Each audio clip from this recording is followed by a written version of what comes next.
Okay, so tonight we're going to be continuing with our series of shirim on the 10 Sefirot, but instead of focusing on the first Sphero, which is Keser, identified with the will or desire and pleasure, as we spoke about at the end of last week's shir,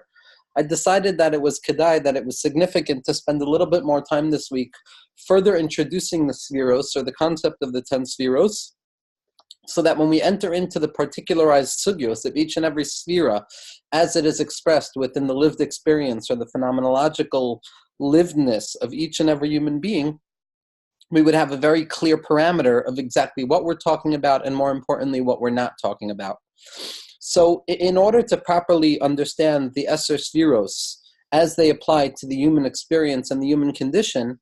there are a number of hakdamos that I would like to try and discuss tonight in preparation for the shirim on the Spheros themselves. Now, first and foremost, last week, our main goal was to describe what the Eser Spheros are in their ontological sense, meaning to say how the Eser Spheros represent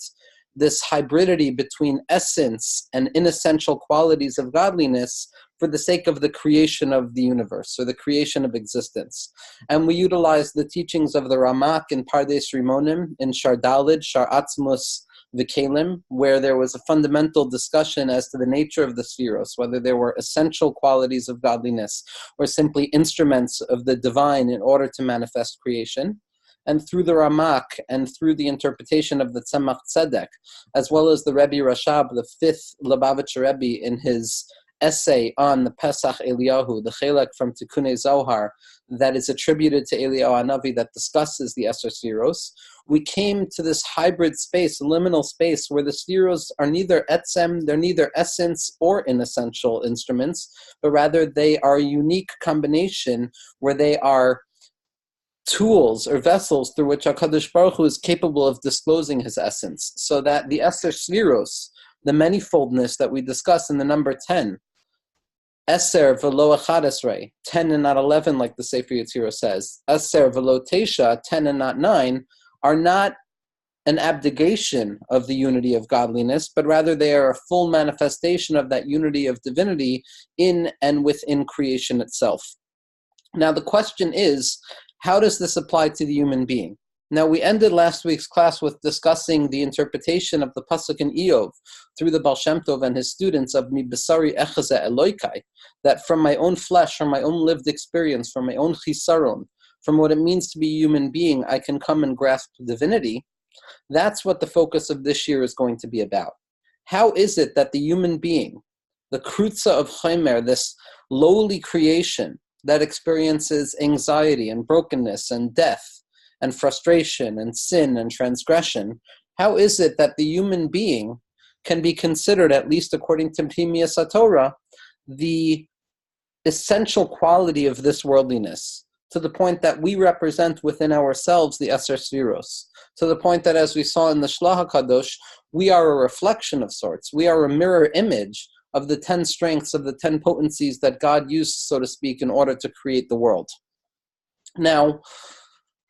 this is where the shirim that we've given on Rav Kook and the Leshem, and in particular the shirim on addiction, are going to be bridged into the series of shirim on the Eser Spheros, because it is not accidental that the human being is the full representation of the Eser Spheros, but rather it is specifically the human being. It is specifically the individual who finds themselves in this worldliness, finds themselves within the stuckness of the choshech hakaful u'mechupel, the darkness that is doubled and redoubled upon itself, to the point that even when I descend into the initial darkness in hopes of finding light and clarity, I come upon a further, deeper layer of darkness, to the point that it is so easy for an individual to lose hope. And it is only when a person pushes themselves to penetrate within this doubled layer of darkness into the choshech hakaful u'mechupel that we're capable of disclosing light and unity. It's specifically we as human beings that serve as the vehicles of the light of the Eser Spheros, of the light of HaKadosh Baruch Hu in this world itself. As we've said numerous times in the name of Rabbi Nachman, this is not some accidental secondary response to a mistake, but rather this is the primary mode of the expression of unity in the world, that it is specifically with human beings, with all of their chesronos and all of their milos, with all of our struggles and suffering and difficulty, it is specifically us who are capable of disclosing the potency of these vehicles, these Eser Sfiros. And this is what we mean, this is what the Torah means when it says that the individual is created b'tselem Elokim, a tselem and a demos, in the image of God, so to speak. That the human being themselves, both in their physical makeup and more importantly in their psychological or psychic makeup, is in essence comprised of the same 10 potencies, the same 10 strengths, the same Eser Sfiros that HaKadosh Baruch Hu utilizes in order to create the world. Which means to say that the human being contains within themselves the capacity to not only mimic the behaviors of divinity, to not only act in accordance to these Eser Sfiros, like we discussed last week, but rather that the mensch themselves, the individual themselves, is a reflection or a vehicle through which godliness can be disclosed within this world. And that this is not simply some secondary aspect of divinity, but rather the disclosure of the light of godliness, the disclosure of unity within the realms of disunity and duality and duplicity and suffering, and all of the manifold adjectives and nouns that we can use to describe human condition, each and every person according to their own heart, that Lev Yodea Maras Nafsho, it is specifically down here with the possibility of failure, with the possibility of concealment, with the possibility of doubt, that we have the capacity of disclosing the fact that we are comprised of the same material, of the same expressions that HaKadosh Baruch Hu utilized, Kaviyachol, to create this world. Now, Rabbi Nachman of Breslov describes this in a very potent way. In the 22nd teaching in Likutei Maharan, in the 5th part of the teaching, Rabbi Nachman says as follows: V'tzarich kol adam l'rachem me'oid al basar haguf. The individual must be compassionate to the flesh of their bodies. Now, the flesh of the body here comes to represent not simply our embodied forms, but rather all that is entailed in creaturely existence. The fact that we are creatures, the fact that we are created, the fact that we are in need, the fact that we lack, the fact that we desire and we hunger and we thirst, and the fact that in spite of our best interests, we must be engaged with the confines of physicality in all of their gross and material forms. Rabbi Nachman says a person must be sure to be compassionate to the flesh of their guf, to be compassionate to that which makes us human. Laharos lo mikol ha'ara mikol hasaga shahaneshama masegas. To ensure that the body and embodied experience and the lowly experience of the human being in this world, with all of our creaturely aspects, we must ensure that we are capable of tasting the spiritual enlightenment that the neshama is capable of grasping. Again, the neshama here is representative of divine spirituality, of the essential realms of existence where things are in their idealized state and have not yet fallen into the realized experience of brokenness and shattered experience. We must ensure that the ideal of spirituality expresses itself also in the realistic experience of the flesh and the creaturely experience of being a human being. Shahaguf gam kein yeda mizos ha'asaga. That the body and that living within this worldliness with all of its materiality must also be engaged with the experience of spiritual sustenance. The bechinas, in the aspect of what the pasuk in Yeshaya describes as mi besrecha lo tis'alem. Do not conceal yourself from your own flesh. Meaning to say, do not allow spirituality and idealism to remain stuck in the spiritual realms of the idealistic experience of this world, but rather we must ensure that the ideal breaks through the boundary between ideal and reality, and that the ideal must penetrate and descend into the brokenness of reality so that the lived experience, where things are no longer ideal, where things are constricted and concealed and broken and dark, we may also taste of that idealistic spiritual potency of the neshama. Umi basracha daika, says Rabbi Nachman, specifically from your flesh. It's specifically in our lived human state, in our bodily form, in our creaturely form, which contains within itself much more than just the physical necessities of the body, but rather everything that comes along with being human, the vicissitudes of being human, the struggle of being human.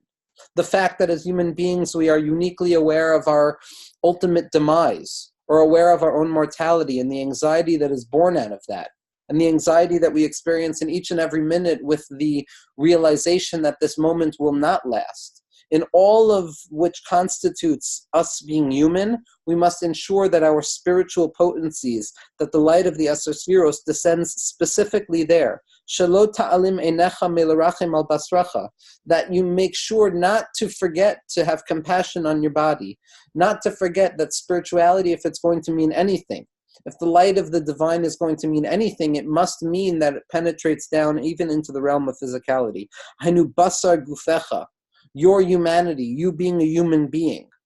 Kitzrichim l'rachem me'oid al haguf, because we must have compassion on the body. Because like we said, the body is found within the realm of duality, of necessity, of difficulty, of pain, of falling away, of death, and all of the things that make being human so difficult. Lirois l'zachacho, and to ensure that our job is not only to ignore the physical for the sake of the spiritual, but rather to ensure that the spiritual's only purpose is to clarify, rectify, and elevate the physical.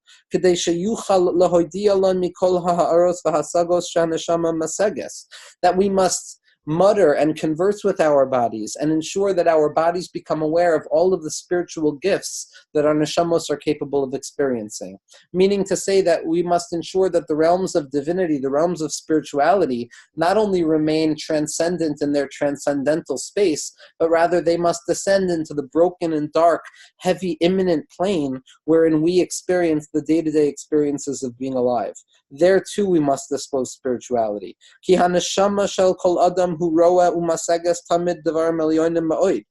Because the neshama of the person, the idealized form of the person, the deepest part of the unconscious of the individual, contains that chelak eloi kaimimal, contains that spark of divinity that animates all experience. And if it only remains stuck in the realm of spirituality, then our bodies and our physicalized and creaturely forms are negated from that realm of spirituality. Aval haguf eino yodea mahem. But the body and what it means to be a human being has no idea. It's ignorant to the light of spirituality. Al kin sarech kol adam merachim moed al basar haguf. Each person must be compassionate to their body, must be compassionate to that which makes them human, must be compassionate to their chisaron, must be compassionate to the pockets of energy where they feel most human and most vulnerable. Lirois l'zachich haguf, to specifically show the light of spirituality there. To the point that the neshama is capable of conveying to the guf, conveying to what it means to be a human being, all that is true in the realms of spirituality. And when the guf,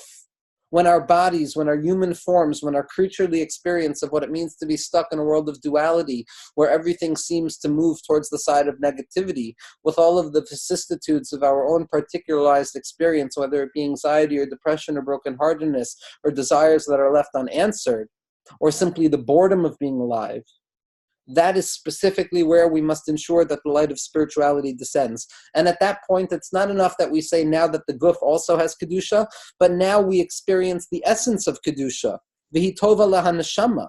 And at that point, when we're capable of showing that the guf itself, that the human experience, that the creaturely livedness that we experience in day-to-day life also tastes from spirituality, at that point, yesh inyan sheyatapecha kol, there's something that transvaluates the entire system, and it shows that in truth, the body and the creaturely forms and the brokenness and the constriction and the concealment and the duality and the hiddenness and all of the broken things that we have in each of our lives, that shows that that is the full expression of Kedusha.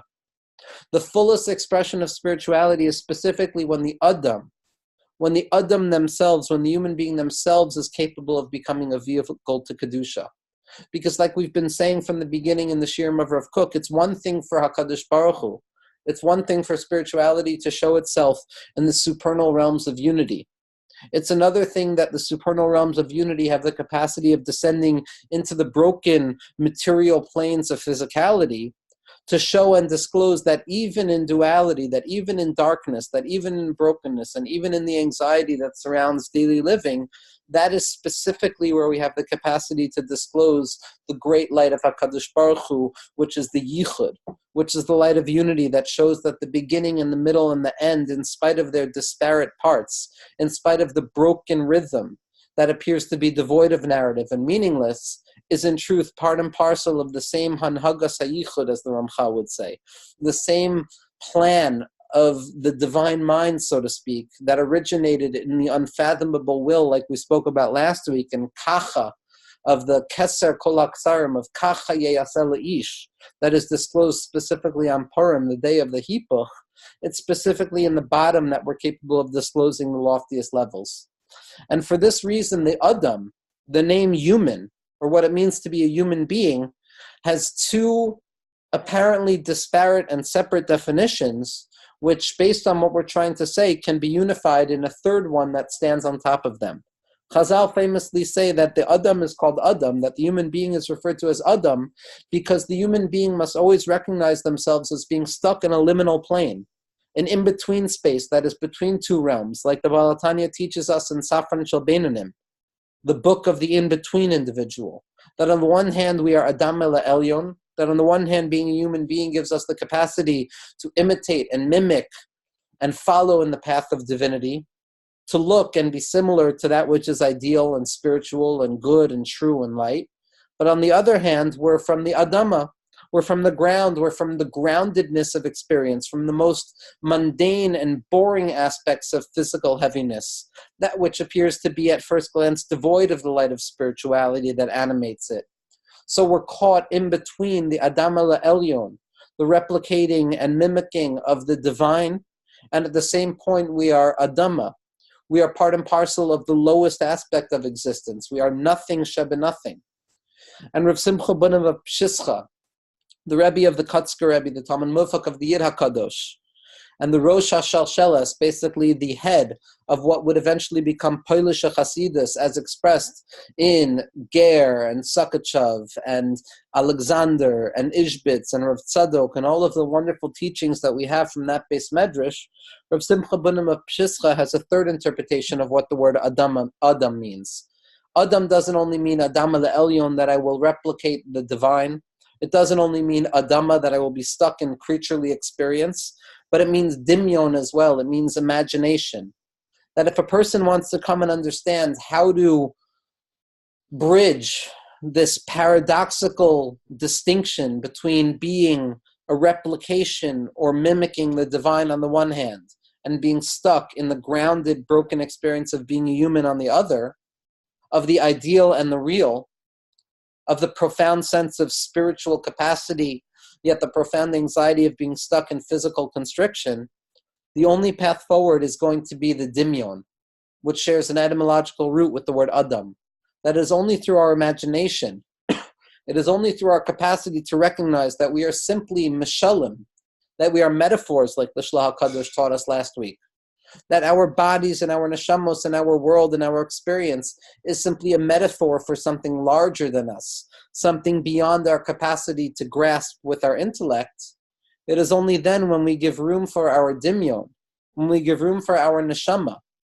when we give room for our imagination to look at that which is given to us, to look at our flesh, to look at what it means to live in a world of separation and distortion and distinction, and to not be satisfied with what is given, to not be satisfied with the end result simply being physicality that is devoid of spirituality, but rather to allow the physical expression of ourselves, the Adama of ourselves, the fleshy experience of ourselves, the creaturely nature of ourselves, to allow that to become a Pesach, a Shar, a gate for our imaginations to enter into the supernal realms of being where we could connect to godliness. And Rav Kook and other tzaddikim speak so deeply about the capacity of the imagination to elevate a person from their rootedness in the ground, and their rootedness in all things that are broken, and to create a ladder for ourselves, a tsulam, sharosha magia hashamaya, whose head of the ladder reaches the heavens only because its bottom rests on the aretz. That being a human being means that we have the capacity to bridge the paradoxical and binary experience of being spiritual on the one hand and being physical on the other hand, of being enlightened with the light of purity and unity on the one hand, and being stuck in the darkness of duality on the other hand, that the bridge between the two of them is going to be the dimyon. Our ability to be medame davar ledavar, our ability to look at ourselves and infer and intuit the fact that we are simply metaphors, we are simply replications of the divine structure, of the Eser Spheros through which HaKadosh Baruch Hu discloses himself in this worldliness. Now, when it comes to discussing the Eser Spheros, like we spoke about last week, the Eser Spheros, or the Kuma HaGvuli HaKlalit, like the Leshem Shabo Va'achloma refers to it, the general space or measurement of limitation, meaning to say the process through which HaKadosh Baruch Hu discloses himself within existence, how the infinite manifests infinitude, that entire process on high is a process of tzimtzum, is a process of constriction. It's the way that the infinite becomes manifested with infinitude without losing its infinite nature. It's the way that God in his unity, so to speak, discloses himself within duality, within duplicity, within separation, yet somehow, some way, miraculously manages to maintain that idealized form of unity in spite of all of the difference. To the point that a person could look at all of the protium of existence and all of their myriad forms and disclose through the proper penetrative experience the fact that everything is unified. Because in order for HaKadosh Baruch Hu to reveal himself in the world, there needed to be a constriction or a contraction or a concealment. Because the essence of godliness, so to speak, the pure light of HaKadosh Baruch Hu prior to the tzimtzum, prior to constriction, prior to limitation, was too lofty, too profound, too large, too expansive, too annihilating for there to be anything other than godliness. And the Arizal and our previous Mikubalim taught us that for the sake of creation, HaKadosh Baruch Hu had to conceal himself in order to reveal himself. That in order for God to become something that is speakable or sayable or graspable on any level, there needed to be a removal, so to speak. A removal that is not truly a removal, but rather that is a concealment or a hiddenness of God deciding, so to speak, to conceal his essence in order to disclose the inessential properties of himself so that there could be room for something other than himself. Now, the same thing is going to be true for the human being. If the Eser Spheros are the way that HaKadosh Baruch Hu decided to conceal himself in order to reveal himself, or like the Ramak says so often, and the Arizal mimics him as well in his writings on Safra Ditzniusa, something that Rav Yosef Avivi points out in numerous places, were the earlier writings of the Arizal. They use a lashon of ha'elem hu hagiloi, that concealment itself is the revelation. That paradoxically speaking, the decision of God to conceal himself and minimize himself and limit himself and measure himself so that he could become speakable or sayable or graspable, so to speak, to human beings, there needed to be a constriction that was not for the sake of hiding, but rather for the sake of revealing. That it's only through the limitations that God, so to speak, placed upon himself that human beings and existence can even come into being. So, ha'elem hu l'shem hagiloi, or really ha'elem hu hagiloi. It's not even a sequential thing, it's simultaneous. That the decision of God, so to speak, to conceal himself is simultaneously the decision of God to reveal himself in a minimized form so that it is graspable to human beings and creatures. The same is going to be true for the human being. Just as God is infinite, so to speak, in his essential form, so too the human being's soul, the neshama itself, which is a chelek eloi kai mima al mamish, like the Balatanya says in the name of the previous Mikubalim. Now, this is nothing unique about Hasidus in particular, but this is clear in the writings of the Vilna Gaon and the Misnagdik Mikubalim as well. Or I shouldn't say Misnagdik Mikubalim, but the proper phrase would really be, as it's expressed in academia, at least nowadays, is Lithuanian Kabbalah, which is a legitimate term. That even within the writings of the Vilna Gaon and his students Rav Chaim Volozhiner and the Nefesh HaChaim and Rav Yitzchak Isaac Chaver and Rav Menachem Mendel Bishklov and Rav Yitzchak Kahana and the Leshem Shmo V'Chaloma and Rav Moshe Shapiro, all of these Mikubalim, in spite of the fact that they weren't drinking from the same thread of thought as Chasidus, they're expressing the same exact thing to the point that we can say Eilu ve'elu divrei Elokim Chaim. That both the Misnagdim and Lithuanian Mikubalim, as well as the Torah of Hasidus, who are interpreting the Kabbalah of the Arizal in their own way, both are unified in their call to state that in its essence, the soul is unlimited as well. The neshama of the individual, the unconscious oceanic sense that Freud spoke about, that prior to our decision to express ourselves in particularized forms, Our psychic experience is one of an apophatic nature, something that cannot be spoken. That in the over essence, in the full expression of the self, there is no room for expression. That when I am fully subsumed within myself prior to disclosure, prior to self-disclosure, or prior to self-minimization, my experiences are flooded within the past, present, future sense of non-temporality. That I cannot distinguish between what happened yesterday and today or tomorrow. I cannot distinguish between my love or my fear or my compassion or the different senses that I may have as I choose to express myself, but rather I am unified within the essence of myself. And this is something that the Rebbe Rashab writes about so explicitly in his expression on the Eser Sfiros, that the neshama itself is unlimited. And just as we can't say anything positive about godliness in its essence, like the Rambam taught us and like the Leshem taught us in terms of Kabbalists as well, the same is true psychologically speaking. That prior to the decision of the individual to manifest in particularized forms, in particularized expressions, in our state of silence, or in our infantile consciousness, all is in all. There is no distinction between love and hate. There is no ability to distinguish between the good parent and the bad parent, as the psychoanalytic thinkers would discuss in terms of developmental theory. There is no possibility for me to make a distinction between a parent that is present to me at the moment and a parent that is not present to me at the moment. And therefore, in any given moment, I have no ability to choose how I would like to feel. That in that infinite expression of the soul, the self remains in a negative psychological expression where nothing can be truly said about the self prior to the limitation of the self. We experience moments of this in deja vu and in our dreams, where our minds are muddled and fuddled, and things that mean one thing in our waking thoughts mean something else in that nocturnal state, where images melt into one another and the distinctions and the boundaries that we utilize to create what it means to be a conscious thinking individual fall away, and we are caught up in fantastical forms of non-knowing. This is something that is expressed in the writings when it comes to Purim of Abdullo Yada, that a person can elevate themselves to a state of non-knowledge. That doesn't mean to a state of ignorance, but what it means is to elevate ourselves to that place in the soul prior to differentiation. So if the Spheros were the way that HaKadosh Baruch Hu manifested himself through his unlimited form to result in a finite manifestation of godliness, so to speak,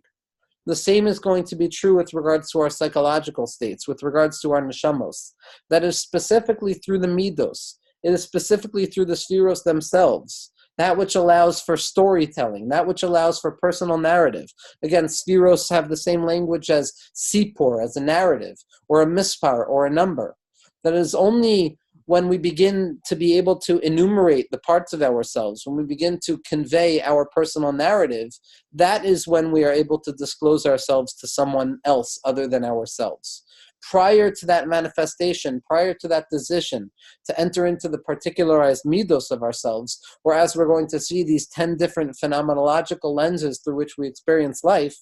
the neshama remains ineffable. The neshama remains unified in the silence of the self, where it is subsumed within the self-same consciousness of pure ego,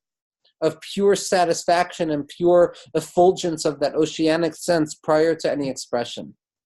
So just as the Spheros allowed God, so to speak, to manifest from within infinity into infinitude, where the he'elem, where the concealment allows for disclosure, the same is going to be true for the individual. And this is why when we discuss the Spheros, the Zohar is typically going to use the language of Eser Midos or Eser Levushin,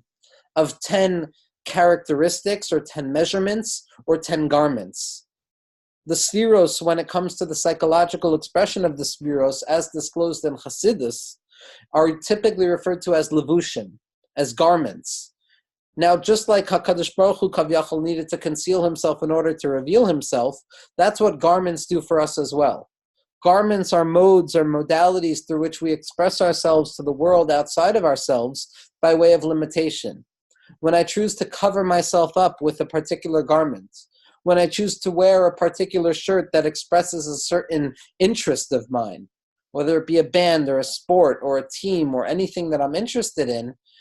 on the one hand, the garment conceals the essence of the self, it covers up the body, It covers up that which is most natural. So on the one hand, it's an act of concealment. Yet on the other hand, paradoxically and simultaneously, the clothing allow me to disclose myself to somebody else. The clothing allow me to show myself to others, to people other than myself, to say in a certain level, this is what I'm interested in. Now, the clothing are not the essence of the person, but the clothing allow for the essence to be disclosed. That without clothing, there are halachos that dictate that a person cannot look. The halacha dictating that a person cannot look when there are no clothes is representative of the fact that on an ontological and philosophical level, a person cannot be seen unless they are garbed in garments. That levushim, as Chazal tell us, are kavod. They allow us to disclose ourselves and become present to another person. Kavod and kvedus, honor and heaviness, have the same etymological root, because what it means to disclose myself to another person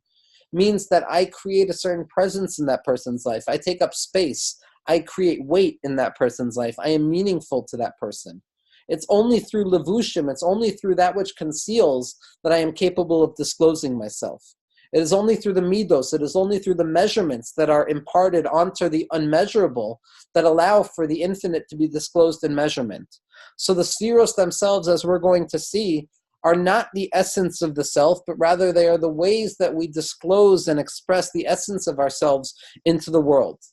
That there is a unified whole that abides within our psychological states, within our psychic form at all times. That is referred to as the chaya and the yechida, the life force and the singularity of what it means to be a human being.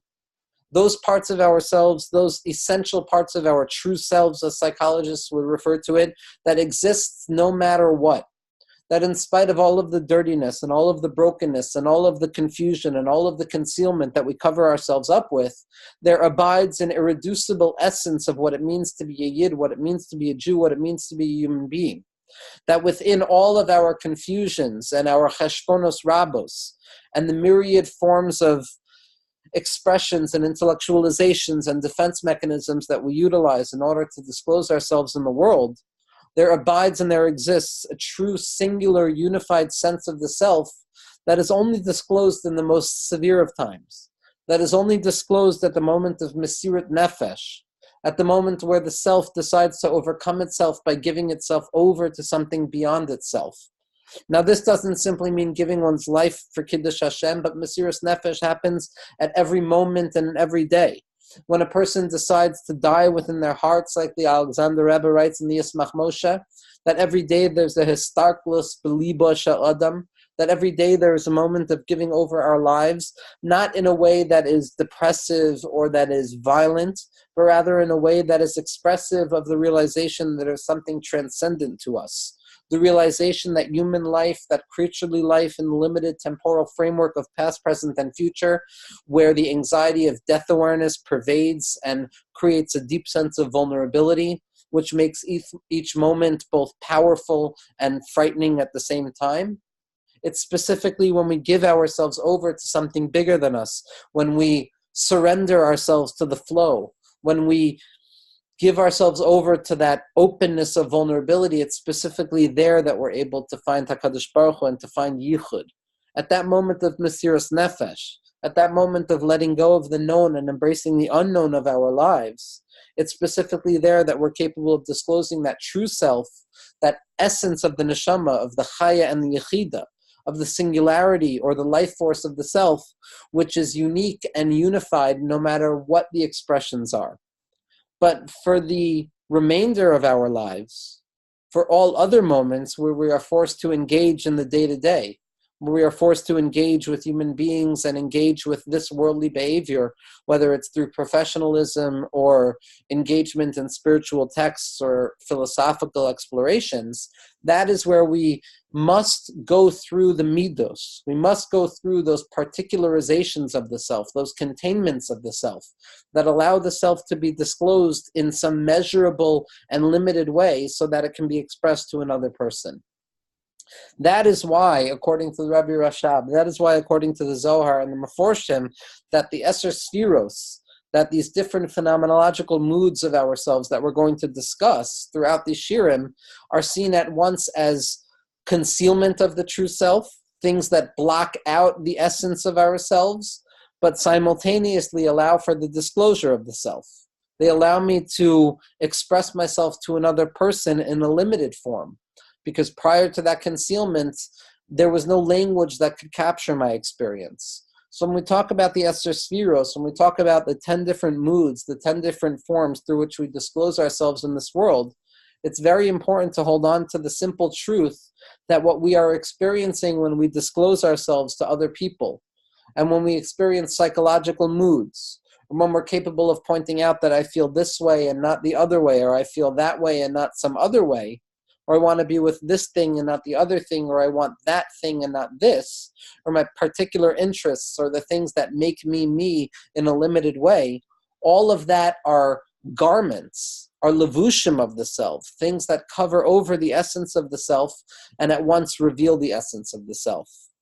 And we learn all of this simply by mimicking the behavior of divinity, so to speak, in the sense that HaKadosh Baruch Hu needed these 10 limiting agents, needed these 10 spheros, kavyachol, in order to disclose himself. And mahu af'ata, just as divinity needs concealments for the sake of disclosure, the human being needs concealments for the sake of disclosure as well. Now, throughout these shiurim, we're going to be discussing each and every one of the spheros in their particularized form, and each shiur is going to have a different emphasis on that particular sphero that we've been discussing.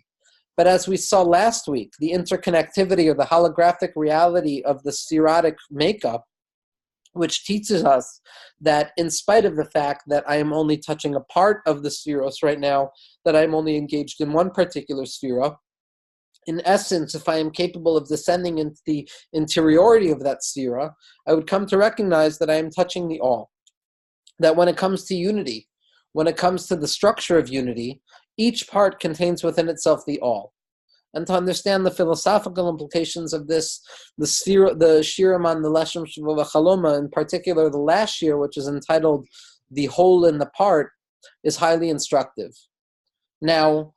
even though we're going to be discussing the myriad spheros, each sphera in its individual form, it's very important to understand that the spheros themselves are not simply particularized points that remain separate from one another, but rather the spheros are parts that comprise a whole that are greater than the sum of their selves. That, as we're going to see Be'ezras Hashem after our shiurim on the spheros, there's a concept called partzuf. Now, a partzuf, or a configuration, is the fullness of the 10 spheros in their interconnectivity, something that the Arizal came and expressed after the teachings of the Ramak, to the point that Rav Moshe Cordovaro, whose Kabbalah we're working on in this series of shiurim, is referred to as Olam HaNekudos, so the world of points, where each point and each sphera seems disparate and separate from itself and from its others. The Arizal came to reveal something called the Partzuf, or the Chachmas HaPartzuf, or the wisdom of the configuration, which comes to show us how all disparate parts, in fact, form a unity that is greater than the sum total of its parts. Now, although we're not discussing the Arizal very much in the shiurim, and we're focusing much more on the particularized form of the spheros, it's important to understand that even when we discuss the spheros in their individualized separateness, they all form a unified whole that is greater than the sum of its parts. That the Esther spheros are not 10 separate entities like we discussed last week, but rather they are 10 parts of the same expression. They are 10 points within the expression of divinity within this world, and they are 10 forms of psychological modes through which we are capable of disclosing the essence of ourselves to other people. Now, what that means is that in each individual, each human being is a kuma shlema. Each human being is a full expression, meaning to say that everything in existence, especially the human being, contains within itself the entirety. Now, in spite of the fact that everything is comprised of the entirety, there's also going to be different emphases. So that if a person is stricter, or a person is more harsh, for example, it can be said that they are a manifestation of gevura, of severity and strength and the power of overcoming. And that's not coming to negate from that person all of the other spheros and to claim, God forbid, that all that person is the expression of the sphera of gevura, but rather that all of the 10 spheros within that individual, from Keser down to Malchus, are expressive of the modality of Gevura. Not to say that a person is only Gevura, God forbid, but that all 10 strengths of that person seem to lean themselves toward Gevura. So that the human being, in spite of the fact that we all have differentiated modes of expressing ourselves to the world around us and to ourselves and to God, so to speak, it's not that we only remain in that singular form of expression, but rather that all of the differentiated parts of ourselves, all of the differentiated modes of our expression, all of the Esser Sfiros within ourselves are expressive of that mode of experience. So that we are not simply one sphera amongst 10, but everything contains within itself all 10 spheros, which can and will express themselves in one particular direction. Now, when it comes to expressing the framework or the makeup of the 10 spheros or the Esser Sfiros as they are embodied within the human being, the Zohar HaKadosh and the Arizal and the Rashash and all the different Mikubalim express very clearly, especially based on the Pesach Eliyahu, the Hakdama of Eliyahu Hanavi to the 10 Sfiros, which are very often printed in the beginning of the Sidurim, we find that there is a way to anatomically look at the Sfiros and see them within each and every individual.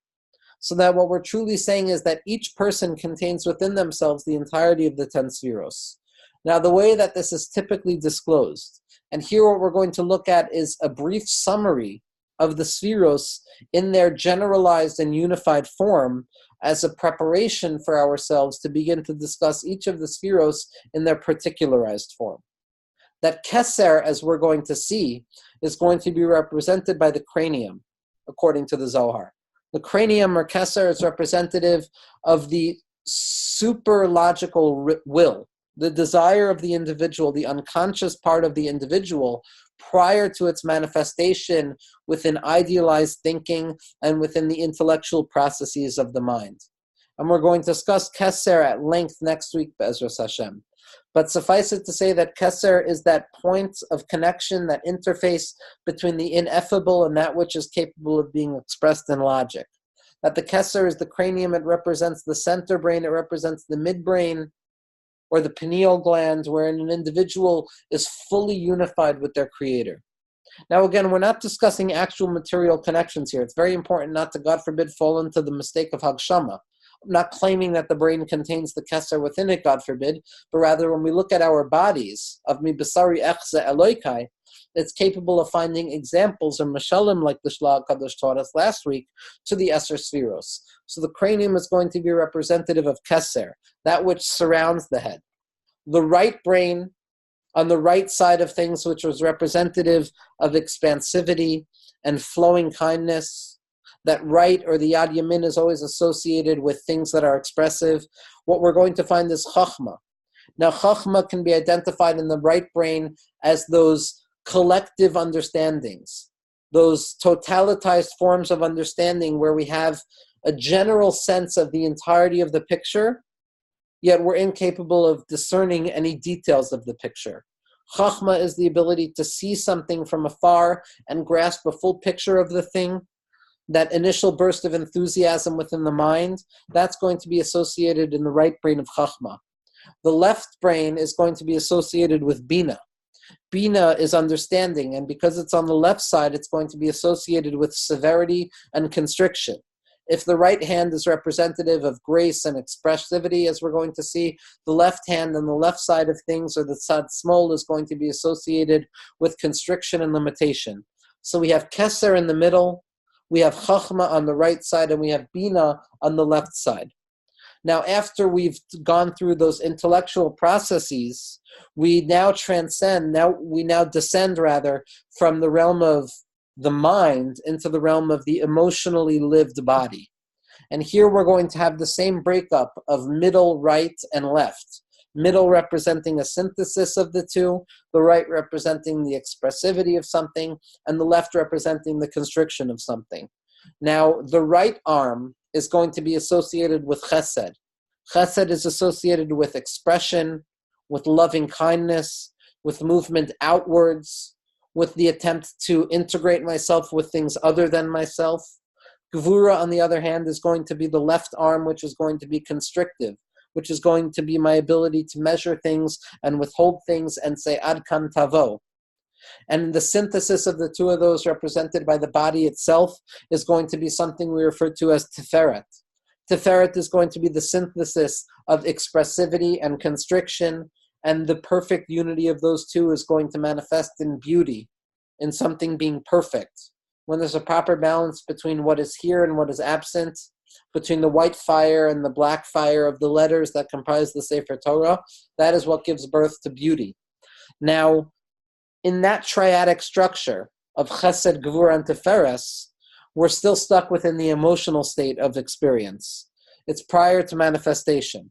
If what we have in the Keser, Chachma, and Bina of the middle, the right, and the left is the muskal, is the intellectual properties of the individual, what we have in the Chesed, Gvura, and Tiferes, the middle, right, and left of the individual, is going to be the second triad in the Sfiros. That's going to be referred to as the Murgash, as the emotional state of an individual, as the midos, as something that is still lived internally, that emotional state, that intense, psychologically lived place where we feel things very deeply prior to full expression. Now, the third and final triadic structure of the Sfiros are again going to mimic the prior two in the sense that they're comprised in the triadic form of middle, right, and left. And on the right side, we're going to have Netzach. Netzach is victory, overcoming, and endurance. It's the ability of Chesed to fully express itself, that decision to connect to the things that I truly want to connect to. Contrary to that, Netzach is going to be on the left side, the constrictive form of Hod, the constrictive form of grandeur, or the ability to overcome my base natures. And in the middle, corresponding to the Amuda de Emtsiusa, the middle pillar, which unifies the two disparate poles, following Keser and following Tiferes, is going to be the Midah of Yesod, the Midah of foundation, that which has the ability to connect to that which is outside of me, that which is the ability to connect to the essence of things, the foundation of what I am. And finally, the 10th sphere is going to be Malchus. Now, Malchus, as we're going to see, is going to need a full explication and a full expression of itself, but suffice it to say that Malchus is the culmination of all of these processes, from Keser down to Yesod, from the initial desire, that unfathomable desire within the deep psyche of the self, as we're going to see, prior and through and until its manifestation in the Yesod itself, in the foundation of what it means to exist in this world. All of that in its entirety is going to manifest in something we call Malchus, which is the presence of everything in its totality. It is something that on the one hand lacks any particularized identifiable traits of itself, but on the other hand, it is what allows for the full expression of things. Now, these 10 spheros, these 10 strengths of the soul, as we see, are representative of a kuma shlema, of a unified whole, where each part is connected to itself. So everything and every person in particular contains within themselves this unity of the 10 spheros. The Maggid of Mezrich is quoted by the Baal HaTanya in Igros Kodesh and Igeras Tesvav, and Rav Moshe Shatz explains it very clearly as well in his new Sefer Tarshish Shalom V'Yishpeh, in the name of a Talmud of Rav Levi Yitzchak Meberdichev, that these 10 spheros can be seen as expressing themselves in every process that we go through. And the analogy that is given for the 10 spheros beyond the physical form of the embodied experience is going to be the process of architecturally deciding to build a house. Now, very briefly, and again, because we're simply giving a brief overview here, when we have the initial will, the desire to create something, the desire to build a house, that's going to be representative of the Keser itself. When I decide to see the house in its totality, to see the end result in my mind initially, what's referred to as Seif Maaseh b'machshava tchila, the end result in the initial emergence of the mind, that's going to be the chachma. That's when I see the full picture of the house, when I can imagine it in its finished state prior to its process. The bina, on the other hand, is going to be the process through which I now try and decide and discern within my mind the particular steps that need to be taken, where I take that general idea of the house that originated within the unfathomable will of wanting to create a house. Now, Bina is the process of discerning the specific steps and separating each and every part of that process intellectually of what actually needs to be done. And I'm deliberately leaving out Das because there's going to be a shir at the end of this series on Das itself. Chesed is the decision to now actively go and build that house. The expressivity of myself, the decision to buy all of the materials that I need,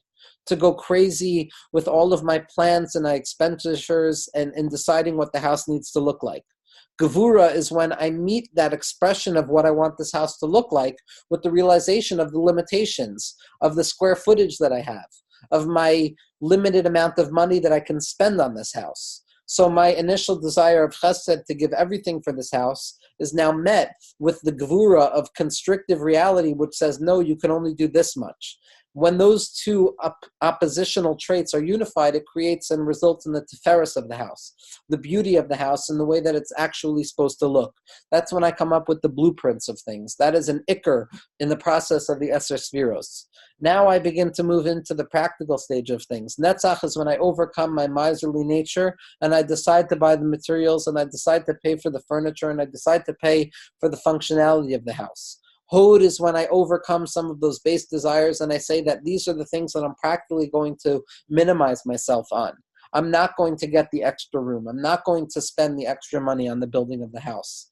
The Yesod is how the house finally comes out in its foundational form. After all of these processes of intellectualizing and processing emotionally what this house is going to look like, this is where the essential nature of the house is expressed, and Malchus is going to be the full culmination of the house. Malchus is going to be the fullness of the expression of that process of the Eser Sfiros. So the purpose of this shir really is to show that the entirety of the Eser Sfiros are part and parcel of a singular process wherein the self is capable of disclosing itself. And this disclosure of the self, as we said, is actually a limitation of the essence of ourselves for the sake of disclosing ourselves. Because prior to that decision to create the house, prior to that unfathomable will that ascended within the cranial space of the mind, within that unreasonable place that is devoid of any intellectual process, prior to that manifestation, the self exists in its infinitude. The self exists in its purified form, in its essential form, prior to any distinction and distortion of what it means to live in this world. But as we see, it is specifically when we decide to transition from that unlimited state into the state of finitude, when we allow for Keser to fully manifest itself in Malchus, when we allow for the ideal to manifest itself in the real, when we allow for unity to descend into disunity for the sake of disclosing a deeper level of unity, whereby we're able to adorn perfection by showing that perfection exists within imperfection as well, it is specifically there that we're capable of disclosing ourselves in a full mode of disclosure. And just like God discloses himself, so to speak, in this way, the human being is also going to disclose themselves in this way. Next week, Be'ezras Hashem, what we're going to be discussing is we're going to start with a discussion on the Sphero of Keser. We're going to discuss very briefly the breakup of the 10 Spheros into two modes. The original modes of Keser, Chachma, and Bina, which are going to be seen as fully transcendent modes of Mochin, and the 7 lower Spheros from Chesed to Malchus, which are going to be expressive of the midos, of things that can be grasped in this world. But as we're going to see, Keser, in spite of its transcendental nature, something that is devoid of capturing through speech or minimization, it's an infinitude that is capable of being captured by the finite. It is what philosophers would refer to as an immanent transcendence, a sense of transcendence, a sense of something being much larger than us, yet still being capable of being aware of the fact that it's larger than us. And we're going to see how the different myriad expressions of Keser, of ta'anug, of pleasure and desire and will and emunah and faith, are going to be part and parcel of the same expression of the first sphera in the chain of the Spheros, until we come to Malchus, which is the fullest expression of the human being within this world.